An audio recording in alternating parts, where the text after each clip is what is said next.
Dr. Brian Dozer. Brian Dozer is the president of Vital Link OC. They are an Orange County nonprofit dedicated to preparing students for their future careers through experiential learning opportunities in career and technical fields. He also served as adjunct faculty, teaching management, organizational behavior, and leadership courses at Webster University Irvine, where he previously was executive director. Dr. Dozer is the co-chair of the Irvine Chamber of Commerce Business and Workforce Development Committee and is on the board of directors of the Irvine Forward Foundation. Prior to transitioning into this educational sector, he also spent 20 years in advertising and marketing with various media organizations.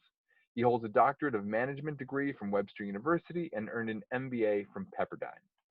Uh, Brian, thank you so much for being on here with us. I'm excited to hear your talk, and if you're so inclined, please take it away. Thank you, Brian. I'm ready to go. Thank you very much. I'm not going to be probably quite as interactive as you were in terms of moving around as much, but I did enjoy that. So what I thought I would do is just share my screen, and I have just kind of a presentation. So my topic is the top 10 things you can do to level up coming out of COVID-19. And I think it's very important that everyone be considering, what changes are happening to the workforce, what changes are happening to our organizations right now, and how we can prepare for what certainly is going to be a pretty uncertain future. So the first thing I would like to point out is a lot of people have said to me, but I have a job. So, why should I care about this? Well, sure, you have a job. And what happens if you don't? I can't speak for everyone, but, I've been through 3 situations in my life where I thought I had a job. And then one day I didn't, whether it was because my business went under because of the last recession. I was at a startup. Or because of a management change. And so I think it's always important that all of us remember that just because you have a job right now doesn't mean you should not be thinking about and preparing for the future. And there are a couple of reasons for this. We all need to be nimble. We all need to be constantly improving our skills because things like automation are a reality. Automation is likely to continue to accelerate, especially given what's happening with our businesses right now. Middle management jobs, from everything I'm reading, are going to continue to disappear. The types and importance of jobs is going to shift, and so is where they're going to be based. And I'm originally from a little town in Indiana called Evansville, and so I did a little bit of research, and I was thinking about, so if I was going to hire someone for a job, and I don't care where they are based, and all other things being equal, if I were to hire somebody here in Southern California for $50,000, based off of the cost of living, I could get that same person for $20,000 in a place like Evansville, Indiana. So where are jobs going to be based? If we are stuck in this process for the next 2 years, and everyone's working from home, someone out here could be at a bit of a competitive disadvantage because of their location. So we need to be considering these things. And then the last thing that I would say on this is, when is the right time to level up your skills? Always. Today, tomorrow, the next day, always be working to level up your skills. So what are my 10 things? The first one is know thyself. What are your strengths? What are your weaknesses? What are the things that you need to be working on? Probably just as importantly, how do others see you? And how does that compare to how you see yourself? One of the things that I find, and as Matthew said, I teach organizational behavior, leadership, and management at Webster, primarily with graduate students, but also with some undergraduate students. But one of the things we often talk about is the concept of self-awareness. And being aware of how others see you can be very, very important for planning your career, and also right now for planning your future. I was having this discussion with my wife as I was putting together my presentation, and she said, what you should talk about is ask people, are they reactive or proactive? Right now, what I'm seeing is that those who are proactive are the ones who are going to come out of this on the upside. Those who are reactive, who are sitting back and letting the situation happen to them, they are the ones who are going to perhaps struggle a little bit when we come out of the pandemic. One of the things I always have my students do is to take assessments. And I don't mean the silly ones on Facebook. I mean legitimate assessments, things like, personality, not quizzes, but personality assessments. So the Big Five personality assessment is one that is pretty rigorous and very recommended. I just had students last night in my class do one on what motivates me. I also, I do them on things like communication skills and many different areas. And so what I tell my students is, as you take these assessments, realize, what surprises you about it. If you are surprised about the results, and if there is something that surprises you, kind of dig in on that and try and really figure out what's going on. Because again, self-awareness can be very, very important right now. The last thing I would say on this is ask someone you know and trust. We all should have mentors and people that we work with, or bosses, coworkers, friends that we know and trust, spouses. Ask them, say, what, how do you see me? And that can really help us, kind of peer into our own selves and develop our self-awareness. The second thing that I talk about, and Kathleen from the community colleges will appreciate this because she and I have worked on this an awful lot, is this idea of employability skills. We also call this sometimes soft skills or higher ability skills. These are really, really important. This is probably the number, when I talk to employers, this is probably one of the top things I hear, is that the candidates that we're seeing do not have these types of higher ability skills, employability skills. In fact, literally just 30 minutes ago, I saw a quote that said only 42% of employers considered today's graduates proficient in professionalism and work ethic. And so that tells me that a lot of these soft skills are not being taught or trained going back to middle school through high school and college. And so when we talk about soft skills, employability skills, we're talking about things like critical thinking, decision-making, communication, business etiquette, problem solving, teamwork, all these types of things. And so how can you do that? Well, you know what? I'm going to be a little bit self-serving here. VitalLink has on our YouTube channel a 10-part series called Beyond the Interview that actually looks at these. The community colleges actually have an employability skills program. I worked with Kathleen, I think it was last year, presenting communication for this. She did a great job on it. And then Kathleen and I have collaborated on the Greater Irvine Chamber's Career Edge program, which is for college students. And so we're working on the plans for that next year, but that's a 3 to 4 part series that we host through the Chamber on these for anyone who's in college or university in Orange County.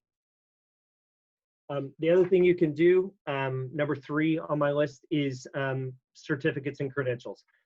Most people don't realize just how amazing the community colleges are that we have in Orange County. There are 9 of them. And so no matter where you are in Orange County, you are probably within 25 or 30 minutes of a community college. They are fantastic organizations. They offer great programs.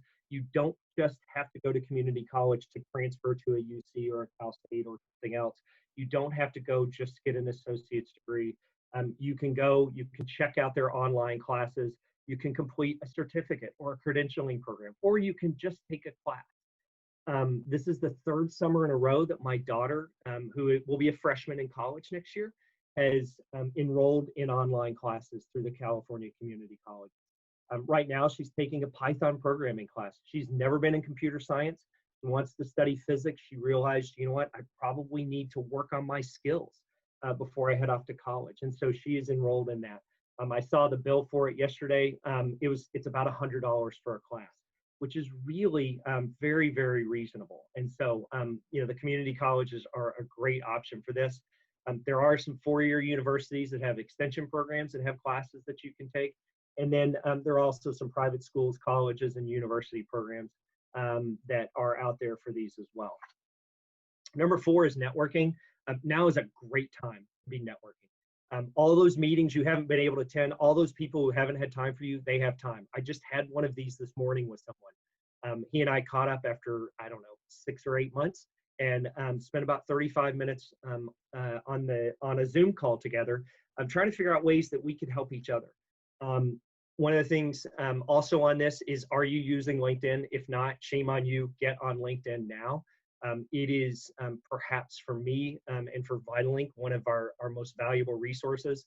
How solid is your profile on LinkedIn? You can actually, the LinkedIn actually does a really good job of directing you on things that might be missing from your profile. And so make sure that you are clicking through that list and saying, hey, I need to add this, or, oh, I did write a paper, or, I've got this link that I want to share.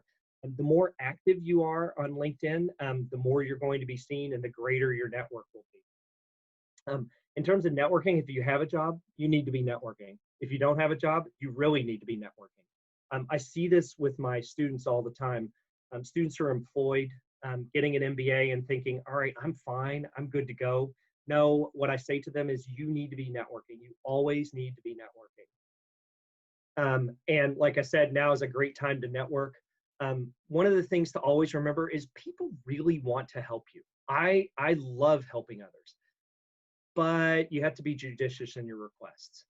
One of the things that drives me crazy, because I get a lot of requests because of the type of work that I do and because of how much I'm out in the community, one of the things that drives me crazy is when someone sends me a request and then 2 seconds later, I get some sales pitch without them ever having had a discussion with me. So people do want to help you, but be judicious with the request. And then also try and offer to help them back. Paying it forward is a critical aspect of networking and a critical aspect of LinkedIn. The next thing you can do is, you can, for some of this stuff, you can watch videos. The top 6 on LinkedIn Learning this week were 6 morning habits of high performers, time management, critical thinking. You can see a lot of these are soft skills. And so this kind of ties back to what I talked about a minute ago. One of the things that I find, I used to recommend to people, hey, check out this book or read this. What I found is that people are not reading business books or self-improvement books as much as they used to. And so a lot of this stuff is being driven to the web, whether it's LinkedIn Learning, YouTube, there are other avenues out there for it. But this is one of the things that I highly encourage anyone to do right now. They don't require as much time. One of the things I liked about LinkedIn Learning is that it actually tracks your progress through if you're looking at a series. I actually spent some time working on project management and learning a little bit more about project management because it was not something that I had spent a lot of time doing. So it can be very, very valuable for you. Number 6, so what's the number one reason people leave an organization? Bad boss, bad manager. And so one of the things I would say is work on becoming a better manager. As someone with a doctorate in management, as someone who sees a lot of managers and interacts with managers, I think most managers, and I would include this myself, could always be working on their management skills. So pursue some management training, talk with a mentor, talk to someone you consider a great manager, learn from them. There's some really important lessons that you can learn. My first management job, I was just kind of thrown out to sea and told, if you can get back to the ocean or get back to the shore, you're good to go. I really didn't have anyone to lean on, and I made a lot of mistakes early on. And so, I mentioned earlier that we are seeing some middle management jobs disappearing. And so a good manager is going to be even more valuable post-COVID. So work on that. I saw a quote, I think it was on Forbes earlier this week, the demand for top tier managers will rebound once the pandemic subsides, because organizations will want to emphasize productivity. Productivity is really, from everything I'm hearing, is really taking a hit right now because, first of all, managers can't control as much as they could before in terms of productivity because people are working from home. And it's much more difficult to ensure that people are working on what we want them working on. And so we are going to need, to have a big focus on productivity going forward. And then the last thing I'd say on this is you cannot have a good workforce unless you have good managers. And so when, again, number 6 is become a better manager. Number 7, look into some productivity technology. Products like Zoom, Slack, Trello, the Google Suite, the Microsoft Teams Suite. These are all very important products, technology products that can help improve productivity. On March 20th, when we sent our staff home from VitalLink, I instituted Slack. We started using Zoom. We're using other products, and understanding those and how to use those can be very, very important. And we actually had this discussion last night on in my class about for those who have not been working for the last 12 weeks, are they going to be behind others who have been working 12 weeks with productivity technology? Is this a new skill set? And I actually think that being able to use productivity technology is a new skill set. And so what I would say is familiarize yourself with these, especially if you're not working right now. Used correctly, they can do a lot of things. They increase collaboration. I have been really amazed by what Slack has done for the collaboration for VitalLink. They can help with project management. We use Slack as a bit of a project management tool, and it has been really tremendous for things like updating our website or keeping us all on task as we're working on a virtual event that we're doing. They can overcome communication barriers. One of the things a lot of people hate about email is that you have to go back and find the email. Some of these technologies, they actually keep everything together so that you don't have to go searching for things. And it allows us to communicate in different ways. And then they also make the workplace conducive to remote work. And being able to work remotely is also becoming a skill. And so make sure that you are trying to make yourself the best remote worker that you can do. One caveat to this is don't forget to use proper etiquette on these. Remember that just because you're not talking to someone, Slack is still a business communication channel. And I actually had this, I saw this happen. Somebody got frustrated and started posting some things in Slack. And so I actually had to pick up the phone and call somebody and say, hey, just remember, this is the same as if you were on a conference call or if we were together in the workplace. So make sure you're using the proper etiquette as well. Presentation skills. Too many people do not have good presentation skills. I see this all the time. I've seen it from PhDs at academic conferences who literally turn around and face the screen and mumble. I've seen it, I see it in the classroom occasionally. And it is a continuing issue. Fear of presenting is real. Let's just put that out on the table. Some people are really afraid of presenting. Yet 70% of business people say that presentation skills are critical for their career success. And I would argue that in the world of Zoom, they're even more important. It is all of you out there right now have the ability to turn away from me, and hopefully I'm keeping you engaged, but you have the ability to turn away from me and check your email or look at your phone, so that there are many more distractions out there. So being able to present well and be engaging in presentation is even more important right now. So how do you improve? There are a number of ways. Go watch TED Talks. Watch how those people present. They are really, really good at it because they're given a very short time period and they have to fit in within whatever that is, like 19 minutes.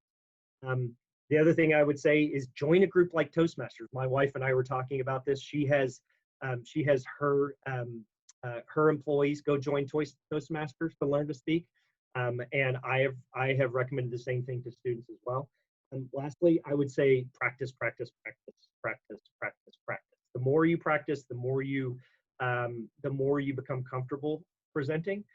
When I did my dissertation defense, my dogs knew it by heart because I literally did that 90-minute presentation about 50 times to them. And because I knew that it was really critical. And so learning those presentation skills can be very, very important. Last thing on that is remember, the slides support the talk. I just had somebody do this last night. Literally every word that was on their presentation, they read. Number 9 is learn to code. So I told you my daughter's taking a Python programming class. She doesn't necessarily want to go into programming or coding, but it is an important skill. And one of the reasons is that not only does it look good on a resume, but it can boost your problem solving and logic skills. One of the things that she said is it's fun. She actually is really enjoying it. She's actually got me excited. I'm now going to next semester, I'm going to sign up for the same course. She's taking it at Coastline Community College. But having that base foundation is going to be very important for the future. We are going to move more and more and more into areas where, as employees, we need them to understand coding and programming. And then the 10th thing that I would put out there is data analytics. Everywhere I turn, I'm hearing data, data, data, data, data. Data analytics is the science of analyzing raw data in order to make conclusions about that information. It is here to stay. If you want career longevity, go into this. 2 trillion gigabytes of new data are generated every day by our business. 2 trillion gigabytes. Someone has to make sense of all that data. That could be you. You can change the way we live, the way we interact, and the way our businesses operate. It is becoming a vital part of every single business out there. Even a small nonprofit like me with 12 employees, data is really important to us, and we are just starting to scratch the surface of it. Every business, unless you're selling hot dogs for cash out on the corner and not collecting any data, you need to be concerned. Your business needs to be concerned with data. And so what I would say is one of the things you could do is look into data analytics. And then I thought I'd throw in a bonus one, which I actually think matches up with some of what Matthew was talking about. Self-care is not selfish. I think right now it is so critical. It is for all of us to be forgiving of ourselves, to understand that we're going to make some mistakes as we try and navigate this new world.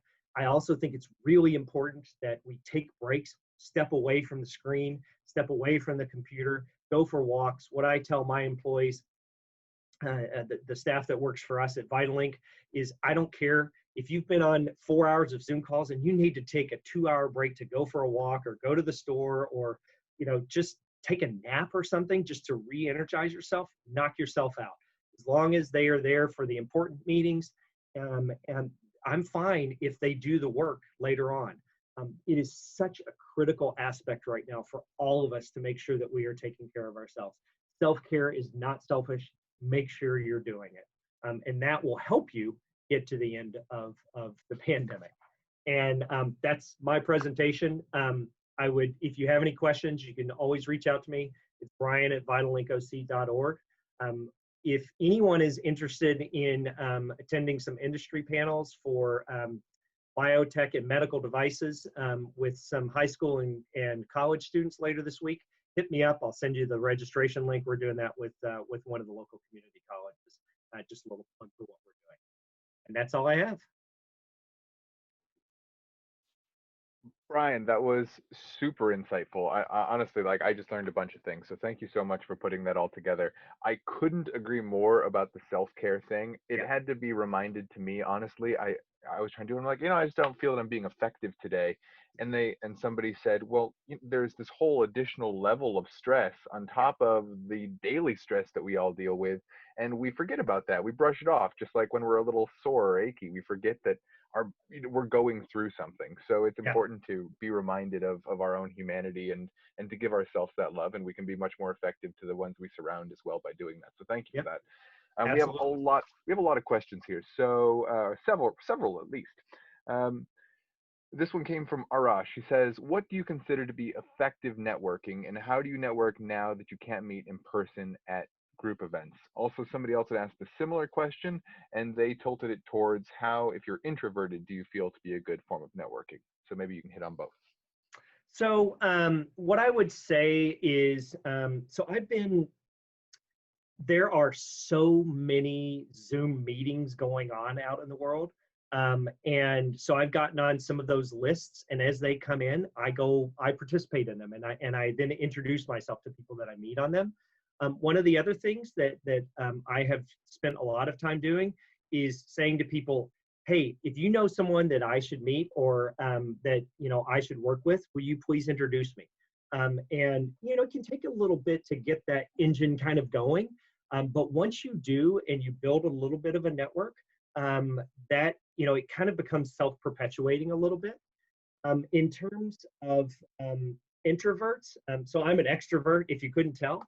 But in terms of introverts, I don't think that it has to be something that is necessarily difficult for you. You just have to find the way that the places to do it where you're comfortable. So maybe, it's something where rather than participating in a large, a big event with a bunch of people, maybe it's something where you set up a one-on-one with someone, and you don't necessarily have to do it on Zoom. You can pick up the phone and talk to them. Again, I think the key, whether you're an introvert or an extrovert or just starting out, is, and I think this is really, really critical, is to realize that asking someone to help you is not a bad thing. Most people, and I've worked in Los Angeles, Indiana, Seattle, and St. Louis, and I will say this about Orange County: it is phenomenal how willing people out here are to help you, but you have to ask. And so, introvert, extrovert, new in your career, late in your career, you have to ask. If you don't ask, then you can't get started. And you will, I'll connect with anyone, as long as you're just not connecting me, with me just to sell me life insurance or real estate. If you legitimately want to connect with me and figure out ways that we can work together, I'm all for that. And most of the people that I work with at the chamber, that's another way. So attend chamber meetings, wherever you live. Those are great ways to network. But most of the people that I have met have been really fantastic about wanting to help out others. Awesome. The next question comes from Andy, and he asks, how important do you feel is the pro version of LinkedIn, the paid version, versus just going with the free edition? So I have the free edition. So I do not pay for it. So I don't think it's all that important. Perhaps, however, caveat, given my situation, the fact that I have a job and I have a pretty robust network already, I don't have to worry about some of the limitations that are there for the free version. Early in my career, and also when I was in more of a sales position, I did have the pro version. But now these days, I don't. I think it's just fine for me. But again, everything depends upon the situation. I really liked your first point where you were talking about the changing workforce and how that's all evolving. And you did touch on a bunch of important points. Do you have any other thoughts or things for people who are still trying to figure out what to do? It's so intimidating when you don't know what work will even exist in 5 or 10 years, Yeah. to go back and get a full education for it and take on a lot of debt and all of these other things that are associated. And that could really debilitate a lot of people in choosing to make that next step forward. So what would be some more of your recommendations on how to decide and sort of how to position their mind? Sure. So I think education is really going to be at an inflection point. Higher education, so anything post high school, because of what's happening right now. So I preface this by saying, again, I haven't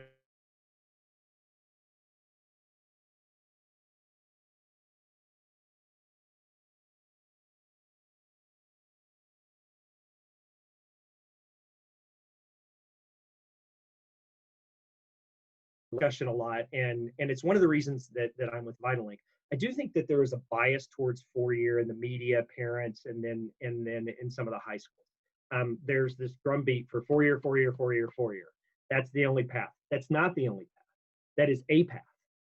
It's not the right path for everyone. And so what people have to decide is, what are they interested in?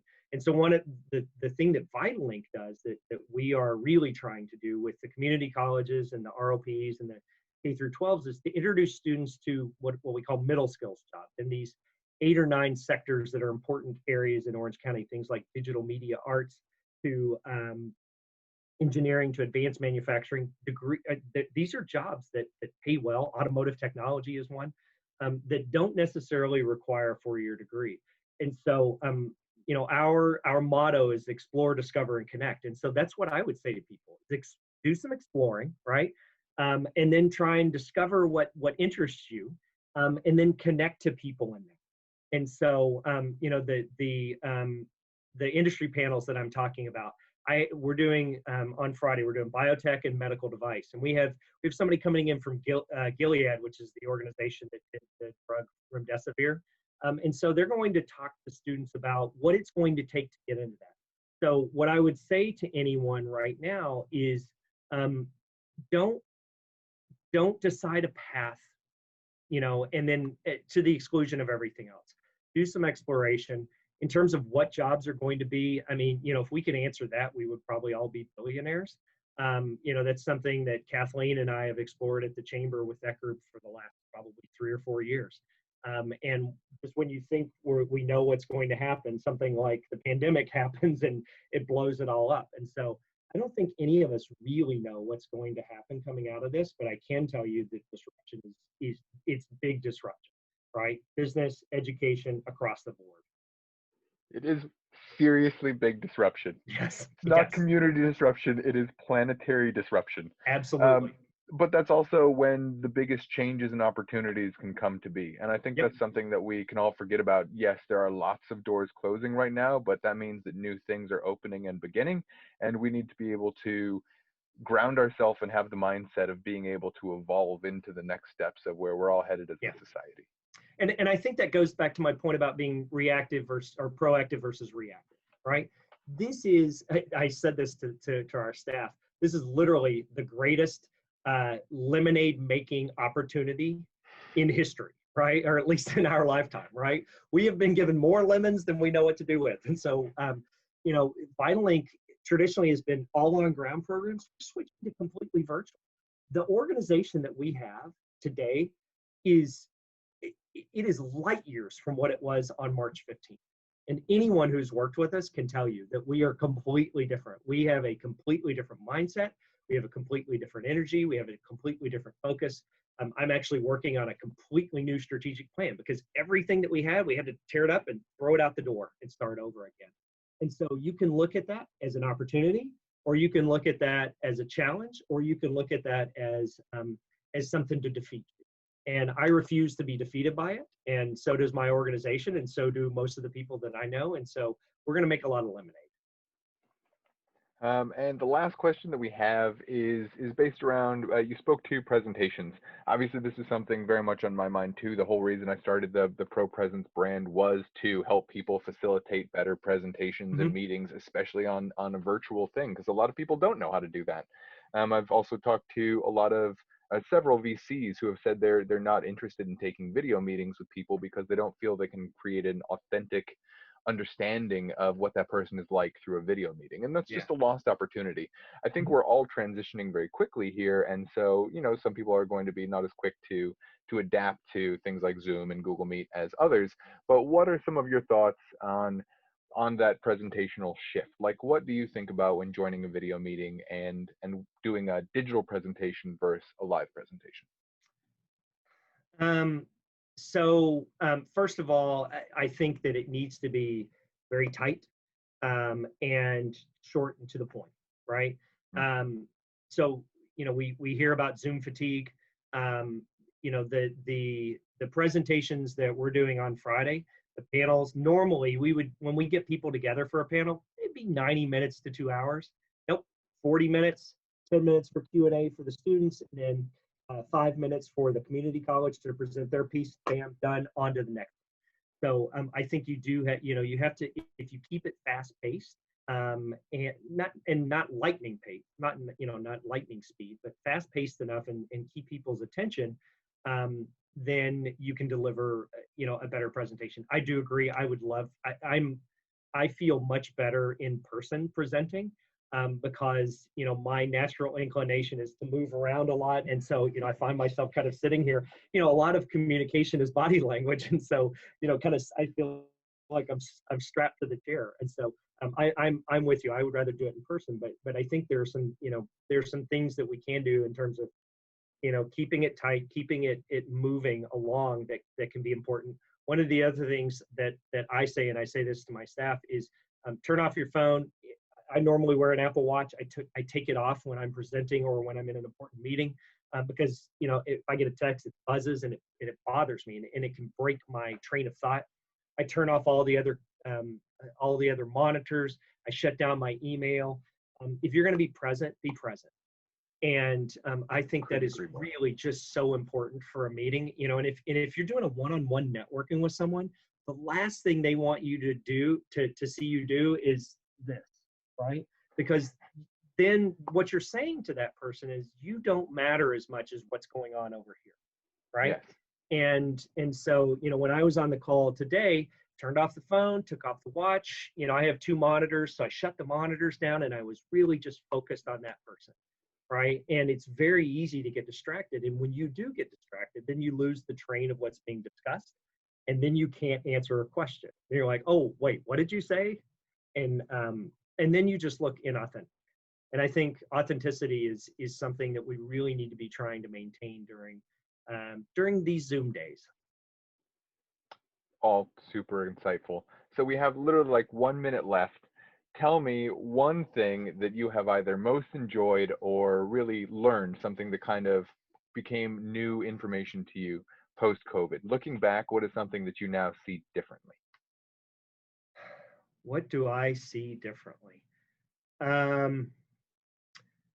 I think we all had some deeply held beliefs about how businesses should be run, right? We have offices. We need people to get into the offices. We can't, I think for VitalLink, we always thought, well, we need everyone here in the office. And I'm in the office right now, by the way. I'm here 1 day a week, and no one's ever here, right? And so we have learned that we can do this and be creative and do good work and communicate and collaborate and do all the things that we need to do, despite the fact that we may be stuck in different places.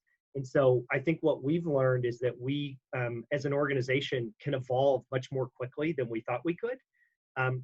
Partially we've been forced to. But one of the things I'm going to come out of this wondering, and one of the things I'm actually wondering right now is, do I need a physical space? I'm a small nonprofit.